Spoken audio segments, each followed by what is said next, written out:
Rebonsoir, Soir d'Info, la suite avec nous ce soir avec un immense plaisir, l'avocat Maître Mame Adama Gueye. Bonsoir Maître. Bonsoir Chérif. Merci d'avoir accepté notre invitation. Avocat, militant des droits de l'homme, nombre de détenus au Sénégal observent en ce moment une grève de la faim dans les geôles sénégalaises. Situation embarrassante et surtout dangereuse, vous me direz. Comment peut-on préserver les droits d'un détenu qui a décidé d'observer une grève de la faim? Je pense que le moyen qui s'impose, c'est de lui permettre d'accéder à tous les soins nécessaires pour éviter qu'il soit dans un état de santé qui atteigne un point critique. Je pense qu'il y a certaines dispositions qui sont prises à cet égard et il faut espérer que ça va permettre de sauvegarder l'essentiel, parce que il faut tout faire pour que ces grèves de la faim ne créent pas des conséquences irréversibles sur la santé de ces détenus. C'est regrettable. C'est un droit que ces détenus exercent, si je peux me permettre, c'est de leur demander de sauvegarder leur santé.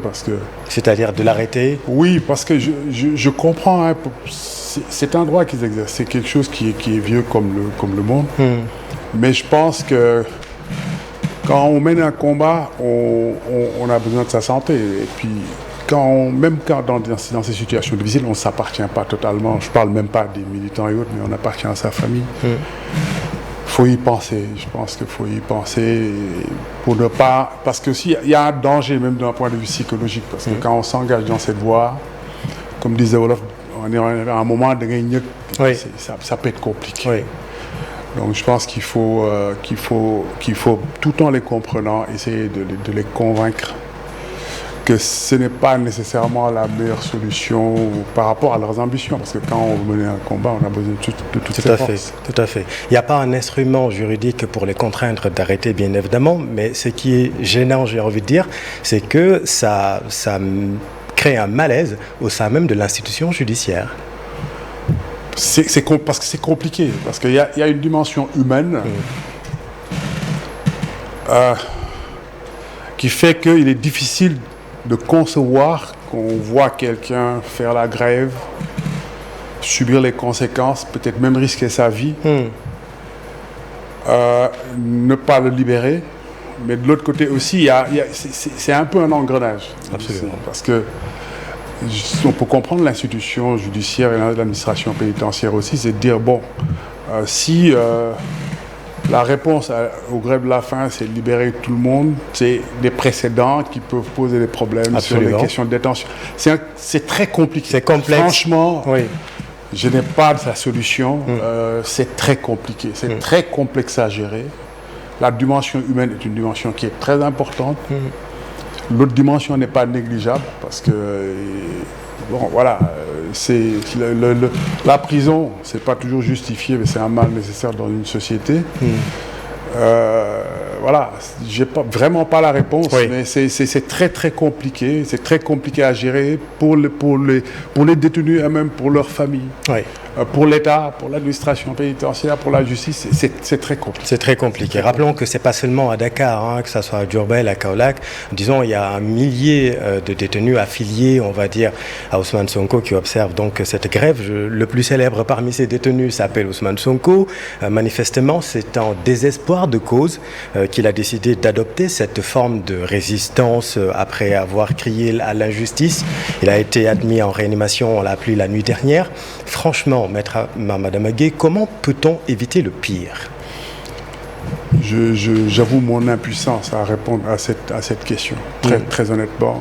Moi, pour le cas d'Ousmane Sonko, je vais le renvoyer à ses propres propos. Oui. Dans le cas de détenus qui étaient de Pastef à l'époque, il avait tenu des propos les invitant à y renoncer. D'abord pour des raisons de conviction religieuse. Absolument. Je leur renvoie à ces paroles très sages, qu'il se les applique. Et c'est très important, lui en particulier, parce que c'est un symbole de résistance pour tous ces militants qui sont en détention, qui font la grève de la faim aussi. Oui. Je pense que son attitude est déterminante. Oui. Donc il a une très grande responsabilité de ce point de vue, parce que même s'il dit à ses militants, arrêtez, moi je continue. Oui. Et c'est le cas actuellement. Oui, mais les militants ne vont pas s'arrêter, parce que quand le militant se dit non, très bien. Même s'il l'invite, il dit non, moi je soutiens mon leader. Oui. Donc Ousmane Sonko doit comprendre qu'il porte beaucoup de responsabilités. Il ne s'agit pas que de sa personne. Il y a beaucoup de personnes qui croient en lui, qui sont en détention et qui vont le suivre tant qu'il observera la grève. Et donc je pense que ce serait souhaitable, je n'ai pas de leçon à lui donner, mais ce serait souhaitable qu'il pèse tous ces éléments. Quelles seraient les conséquences? On va parler de ces conséquences. Si ce que tout le monde craint arriver, quelle image donnerait Dakar au monde? Je ne veux même pas y penser. Oui. Je ne veux même pas y penser, je ne veux pas me mettre dans cette perspective, parce que ce serait terrible. Prions pour que ça n'arrive pas. Très bien. Tout cela se déroule, Maître Mamadi Gueye, dans un contexte où l'image du Sénégal a déjà pris un coup depuis un petit moment sur la scène internationale. Nous voyons d'ailleurs à l'antenne le titre de l'éditorial du Monde du 8 août dernier. Pour certains intellectuels sénégalais, nous vivons un temps de désenchantement démocratique. Êtes-vous d'accord avec eux? Oui. Oui. Mais ce que je constate, c'est qu'on fait attention à l'évaluation de la démocratie que dans des circonstances politiques. Bon, ça, je le regrette. La question de la démocratie sénégalaise n'est pas liée uniquement à la situation politique. C'est un problème de fond.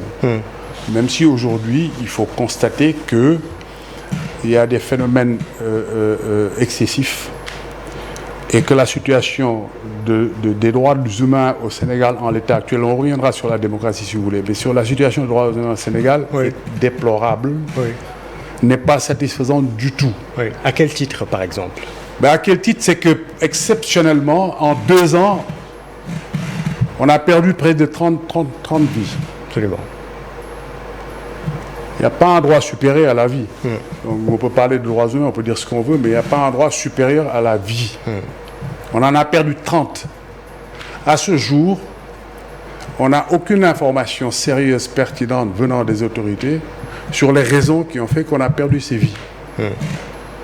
Ça, c'est un problème extrêmement important. Sans parler des circonstances. Hein. Oui, justement, je parle des circonstances. Pourquoi c'est arrivé? Qui sont les responsables? Qu'est-ce qu'on fait pour sanctionner les responsables? Ça, c'est un problème très important, parce que le droit de l'homme, c'est leur violation en temps T, mais c'est aussi lorsque des conséquences se passent, montrer que le gouvernement, l'État a la volonté de mener les investigations appropriées pour faire en sorte que de telles situations ne se reproduisent pas. Ça, c'est un point. L'autre point sur les droits humains, c'est qu'il y a des cas symptomatiques. J'ai écouté cet après-midi une dame, la mère de Pape Abdoulaye Touré. Le cas de Pape Abdoulaye Touré est un cas qui est très important. Qui est détenu en ce moment. Mais en dehors du fait qu'il soit détenu, il faut remonter l'histoire. Parce que l'histoire racontée n'a jamais été démentie par les autorités, et c'est une histoire terrible. On nous a raconté que Pape Abdoulaye Touré a été arrêté dans la rue par des miliciens, tabassé, subi des fractures, déposé à la gendarmerie, qu'il a réceptionné. Et qu'il a amené devant le juge, et il se retrouve en prison. C'est très grave. Ce sont des faits graves. Comment peut-il être possible au Sénégal qu'un citoyen se fasse arrêter par des gens qui n'ont aucune autorité pour le faire, se fasse tabasser, subisse des fractures et déposer entre les mains des forces de l'ordre, et ceux qui l'ont déposé sont repartis tranquillement. On a vu sur le net des photos terribles de quand il a été tabassé, au moment où il a été déposé. Mais ça c'est un problème. C'est un problème. Ce cas-là, j'ai entendu sa mère. On parlait tout à l'heure des grèves de la faim. Elle a dit, mon fils fait la grève de la faim. Laissez-moi le voir, je vais préparer à manger, je vais lui donner, je vais essayer. Peut-être que si je lui parle, il va accepter. On lui a refusé. Et pourquoi? Recevoir sa famille quand on est malade, c'est un droit, ce n'est pas une faveur, d'abord. Oui. Mais en l'espèce particulière où quelqu'un a grève de la faim, que ça vient ou dit, je vais essayer de le convaincre, mais il faut essayer. Ça coûte quoi d'essayer? Oui. C'est une régression sans précédent, selon vous, ce que nous vivons actuellement au Sénégal? Oui, je pense que c'est une régression. Il y a une régression grave par rapport aux droits de l'homme. Et la tendance ne semble pas s'inverser parce qu'il y a une dérive liberticide qui s'exprime. Oui. Les arrestations, tout azimut, pour des motifs quelquefois très discutables, notamment les délits d'opinion. Je pense qu'il faut mettre balle à terre, quand même essayer d'être plus raisonnable par rapport à ces questions. On a besoin d'une désescalade. On n'a pas besoin d'en rajouter. D'en rajouter un peu plus, bon, même s'il y en a qui sont quand même arrêtés pour des faits non, attention, je fais bien le tri. Oui. Non, je suis d'accord, je fais très bien le tri. Je ne parle pas de ceux qui sont arrêtés pour des faits de destruction, pour des saccages, absolument, pour des actes terroristes. Je ne parle pas de cela. Oui. Vous utilisez ce terme, vous, d'actes terroristes? Vous utilisez ce terme? Oui, l'acte terroriste, vous savez, la définition. Oui. Parce que là, attendez, je donne un exemple. Oui. Comme Yarar, par exemple, Yarar, le bus. C'est un acte terroriste. Oui. Il n'y a pas d'autre mot. Même il y a des actes terroristes qui sont moins graves. Quand quelqu'un va sur l'autoroute, se met sur le pont, balance de grosses pierres sur des voitures sans distinction. L'acte terroriste, c'est les actes destinés à installer la terreur de manière indistincte. Absolument. C'est ça l'acte terroriste. Mais qui sont les coupables de cette situation ou qui est le coupable, globalement? Mais c'est les enquêtes qui doivent le dire. C'est là qu'on a un problème. Et dans les enquêtes, on a des enquêtes à vitesse sélective. On a l'impression que sur ces actes dont on parle, en 2-3 jours, on vous dit on a arrêté X, on a arrêté Y. Des actes plus graves, notamment les morts d'hommes depuis mars 2021. Tout à fait. Jusqu'à présent, on n'a pas de résultat d'enquête. Mais ces actes, il faut les condamner fermement, sans réserve. D'ailleurs, je regrette que par rapport à ces actes, certains hommes politiques aient cru devoir dire oui, est-ce que ce n'est pas... Non, c'est inadmissible. C'est inadmissible, absolument. Un acte terroriste, on le condamne de manière nette, claire. Et claire. Et on attend que les enquêtes disent qui est coupable. On n'anticipe pas sur ça. On ne subodore rien. On condamne fermement, sans réserve. Parce que c'est abominable, c'est inadmissible, inacceptable dans notre pays que des Sénégalais balancent un cocktail Molotov dans un car de transport public contenant des civils. Des Sénégalais comme Sénégalais comme eux. Tout à fait. Alors, on parlait tout à l'heure de la tribune des intellectuels, ces sommités signataires de cette tribune, dont le doyen Abdulkader Boye, ancien recteur. On peut citer également Felwine Sarr ou encore le doyen Mamadou Diouf, n'y vont pas avec le dos de la cuillère. La dissolution, par exemple, du parti PASTEF est révélatrice, selon eux, des dérives autoritaires d'un régime. Est-ce qu'on peut parler dérive autoritaire au Sénégal? Alors, moi, là où je ne suis pas d'accord, c'est parler de désenchantement démocratique uniquement sur la base de ce fait-là. Ce fait-là est un problème.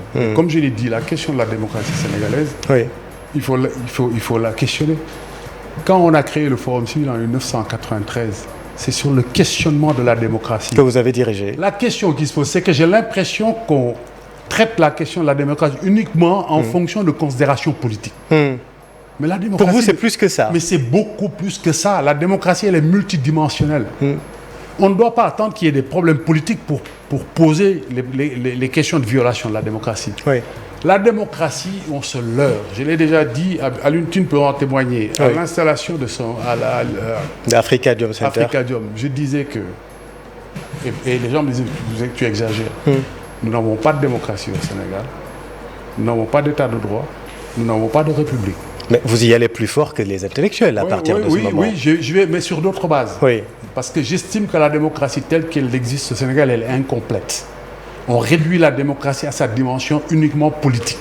La démocratie est multidimensionnelle. Donc parler de démocratie dans ces conditions-là, c'est tomber dans les amalgames simplificateurs. Mais pour moi, c'est ça, parce qu'aujourd'hui, on réduit le débat sur les questions essentielles aux questions politiques. Oui. Il y a une hypertrophie de la politique qui fait que, on va en reparler tout à l'heure, même pour la justice, on n'en parle que quand ça concerne des grands leaders politiques. Oui. Il faut que, à froid, qu'on prenne en charge ces questions, à tête reposée, qu'on les analyse au fond.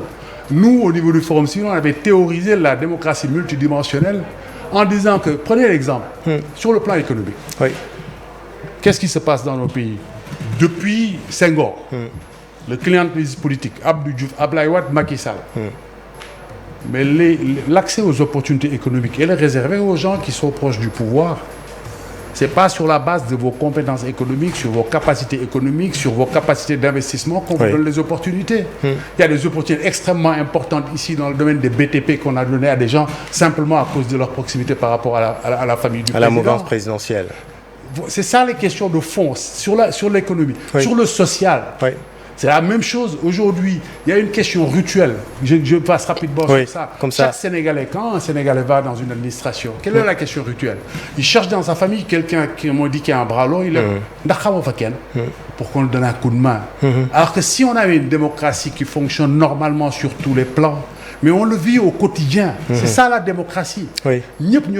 Aujourd'hui, on n'a pas une société qui respecte l'égalité des citoyens, l'accès des citoyens aux services publics de manière égalitaire, l'équité sociale, c'est ça la démocratie complète. Dans son ensemble et le respect des institutions aussi. Bien entendu. Alors, vous-même, Maître Mamadou Magueye, en 2015, vous aviez tenu des propos très durs à l'égard de la magistrature. On ne va pas revenir sur les faits, mais ça vous avait valu une plainte qui n'avait rien donné, il faut le dire, après...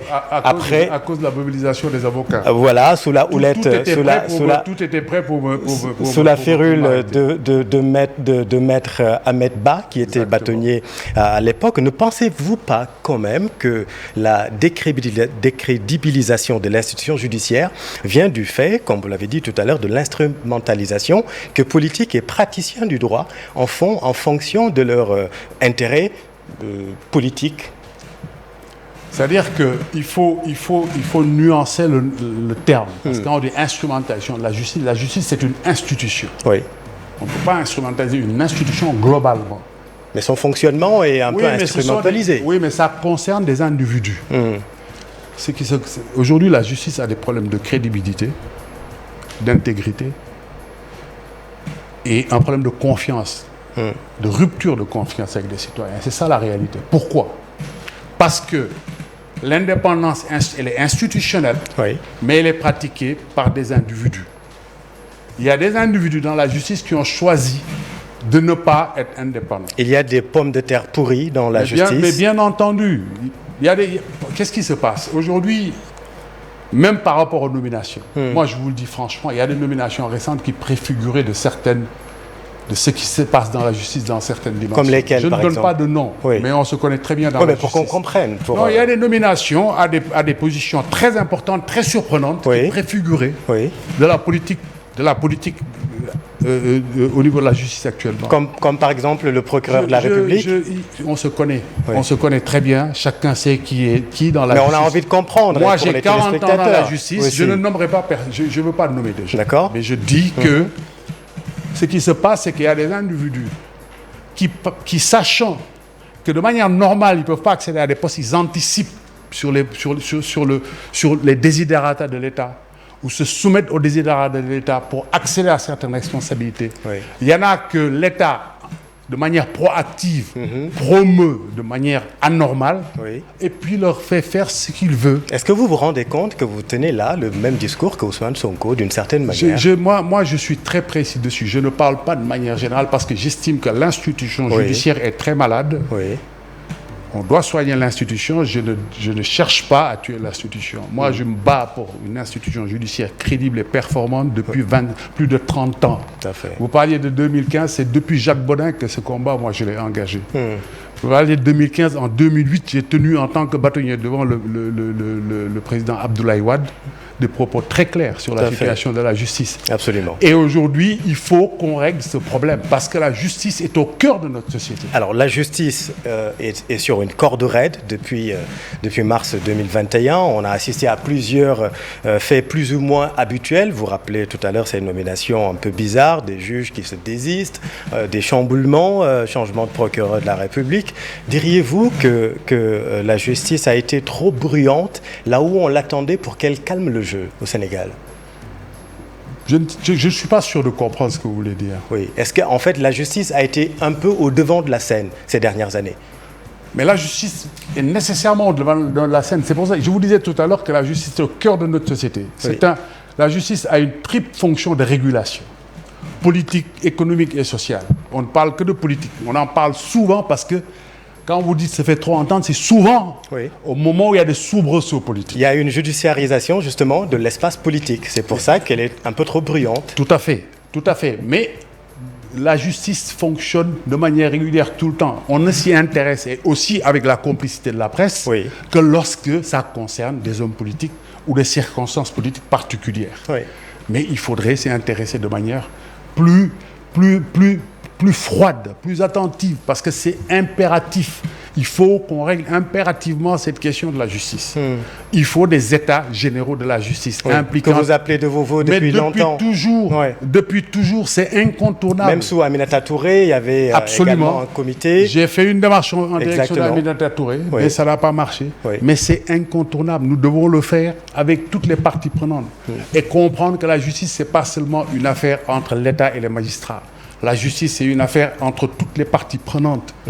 Parce que la justice est rendue au nom du peuple. Les citoyens sont concernés, les opérateurs économiques sont concernés, les organisations de droits de l'homme, la société civile, tout le monde est concerné. Tout à fait. Asseyons-nous une fois, discutons à fond. Et les solutions sont dans les documents. Moi, en 2002, j'ai travaillé comme consultant sur le programme sectoriel de justice. Toutes les questions dont on parle sont dans un rapport. Mais est-ce que tout cela n'est pas déjà fait? On a parlé des assises nationales, la réforme des institutions. Tout à fait. Rien n'est appliqué. Mais c'est une question de volonté politique. Il y a un gros déficit de volonté politique. Les acteurs politiques, avant d'aller au pouvoir, ils sont très réceptifs à toutes les propositions. Une fois qu'au pouvoir, ils oublient.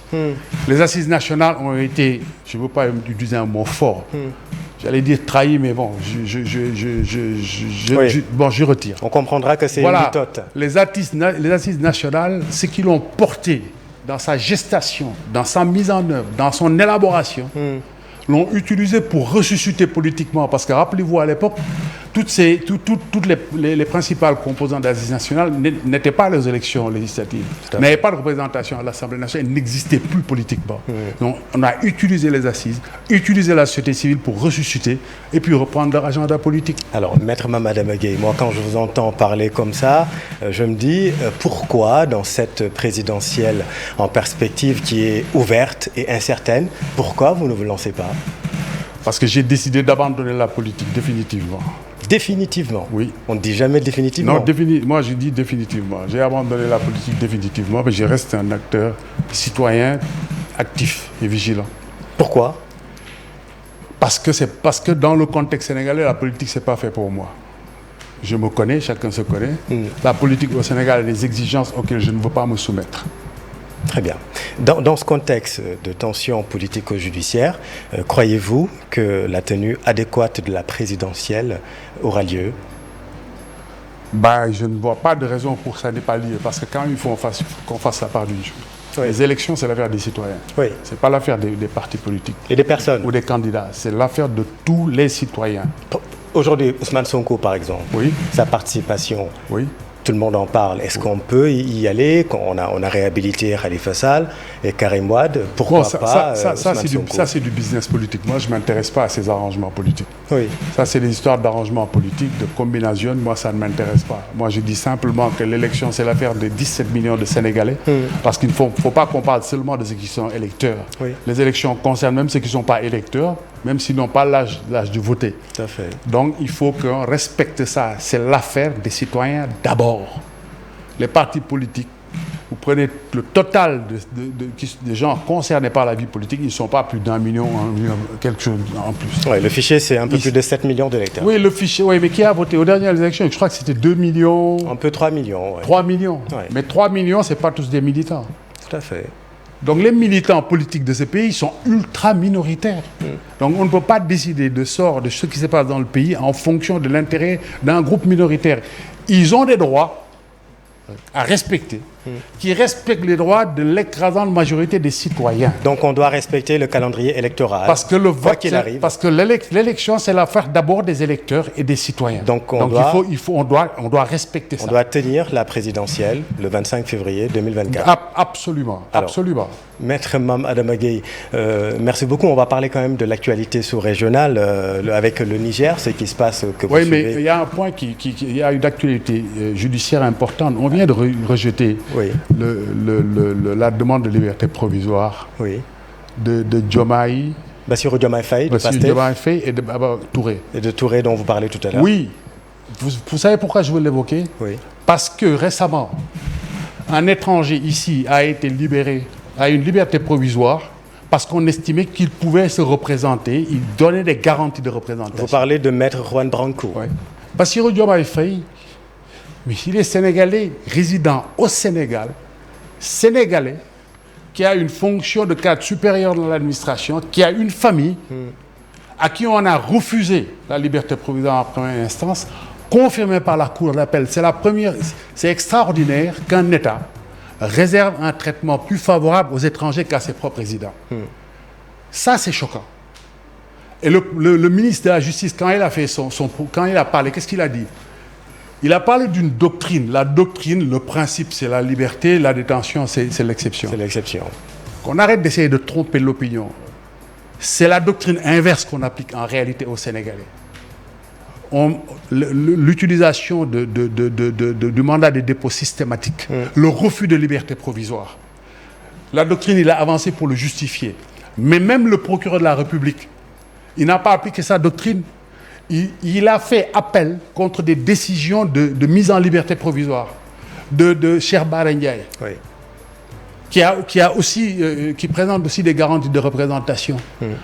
Et il n'a pas fait appel quand le juge d'instruction a décidé de libérer Juan Branco. Oui. On nous parle de doctrine. Donc il faut être juste et équitable. Aujourd'hui, on a l'impression que sur certaines questions, les choses marchent à 2 vitesses. Et ça, c'est pas juste. Vous appelez à la libération de Bassirou Diomaye Faye. On n'a qu'à respecter les principes qu'on énonce. Le principe qu'on a énoncé, le ministre a dit publiquement que le principe, c'est la liberté, la détention, l'exception.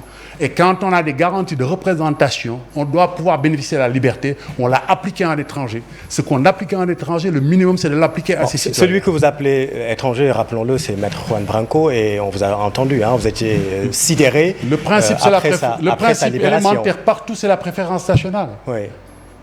Au moins, dans ce cadre-là, on devrait l'appliquer. Très bien, on a compris. On va parler de l'actualité au Niger avec le coup d'État depuis le 26 juillet.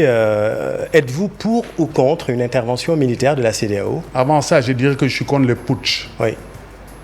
Ça suffit. Il faut qu'on arrête avec ces putsch. Ces militaires ne peuvent pas nous vendre une légitimité. Il faut arrêter. Ce qu'ils font, c'est des actes de lâcheté. On vous donne des armes pour défendre un pays.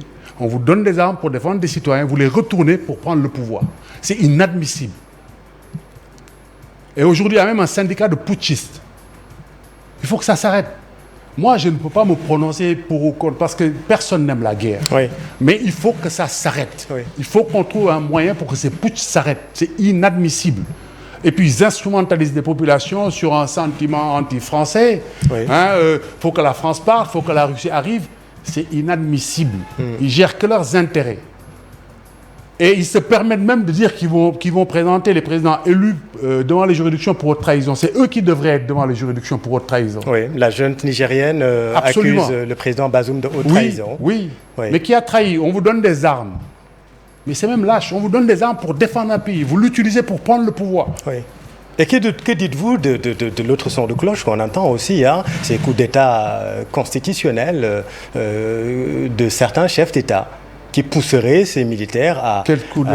par exemple, la question du 3e mandat. Non, ça mais, s'est passé, mais par même exemple. dans ce cas, mais les militaires n'ont pas le droit de prendre le pouvoir pour l'exercer. Ce n'est pas leur rôle. C'est pas leur rôle. C'est aux populations. Mais ici, quand le président Macky Sall a voulu laisser penser qu'il allait solliciter peut-être un troisième mandat, mais les populations ont clairement fait sentir qu'ils n'étaient pas d'accord. Et ça a eu son effet. Oui. C'est ça qui est satisfaisant. Ce n'est pas aux militaires de décider d'agir à la place des citoyens. Les citoyens, avec leurs organes de plaidoyer, n'ont qu'à faire le nécessaire pour que les citoyens se mobilisent. Ce n'est pas le rôle des militaires de prendre la place des citoyens. Une fois que le mal est fait, de gouverner. Une fois que le mal est fait, de toute façon, ils se sont bien installés. 3 semaines après le coup d'État, les militaires ont nommé un Premier ministre, un nouveau chef d'État-major. Aujourd'hui, qu'est-ce qu'on fait? Il y a les chefs d'État-major de la CEDEAO qui se réunissent aujourd'hui et demain à Accra. La position du Sénégal aussi, qu'est-ce que vous en pensez? Qui a déclaré Urbi et Orbi vouloir envoyer des jambars. Moi, je respecte la position du Sénégal. Si on a des engagements internationaux, moi, je respecte la position du Sénégal. Oui.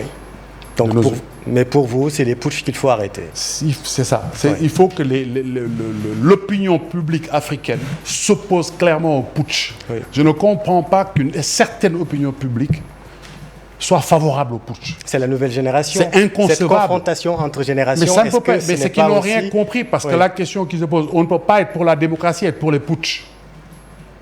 C'est un paradoxe. C'est un paradoxe. C'est pas possible.